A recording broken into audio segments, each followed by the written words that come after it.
Today, we will study about the history of the Book of Kings and the Book of Judges. Let us understand why God intervened for His people throughout numerous physical battles. We can see this in the history of Gideon's battle as well. Let us take a look at Judges chapter 7. Judges chapter 7, verse 1. It reads, "Early in the morning, Jerubbaal, that is, Gideon, and all his men camped at the spring of Harod. The camp of Midian was north of them in the valley near the hill of Moreh. The Lord said to Gideon, 'You have too many men for me to deliver Midian into their hands, in order that Israel may not boast against me.' It says they may boast about themselves, saying, 'Isn't it because we came up with a good strategy? Isn't it because our method was the best way?' By only thinking of their strategy and method, wouldn't they deny that the only reason they won was because God was with them?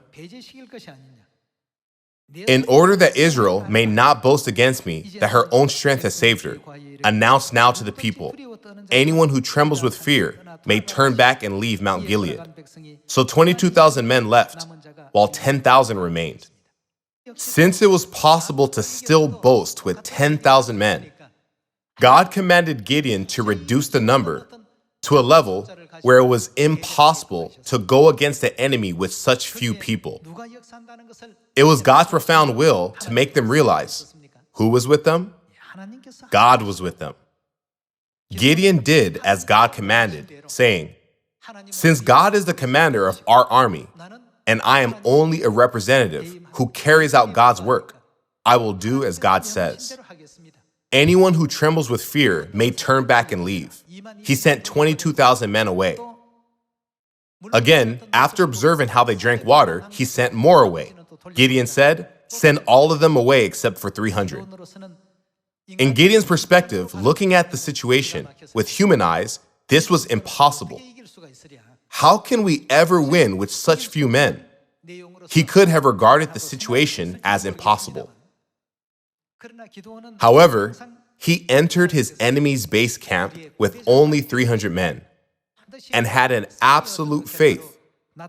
The result will always be a victory if God is the commander of our army. Very late at night, around the time when the Midianites changed guards, all the 300 men smashed the jars and raised their torches, shouting, 'For the Lord and for Gideon.'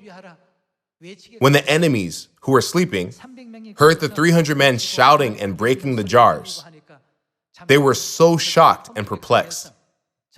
They thought Gideon's army was already among them in their base camp and started to kill each other with their swords. So there were no casualties among Gideon's 300 warriors, and the enemy destroyed itself. We can see this amazing work when we read the story of Gideon. Why are there so many records of past battles and wars in the Bible? This is to teach us that even in the spiritual battle, we will surely obtain victory if we do everything according to God's teachings and commands. Realizing that God is the commander of our army, and we are only the deputies who carry out His will. Only then can our Zions become stronger and stronger. Didn't the Bible say that the least will become 1,000 and the smallest a mighty nation? In other words, when we regard God as our commander and carry out this last gospel work according to God's commands as His representatives, won't the members of Zion rise like a flame and the great work of saving all our lost brothers and sisters be fulfilled?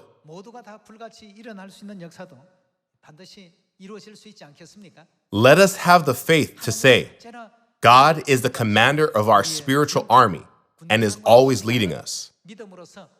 I request all of you to become Zion family members who will graciously follow the will of father and mother. By this, I would like to conclude the sermon. Thank you very much.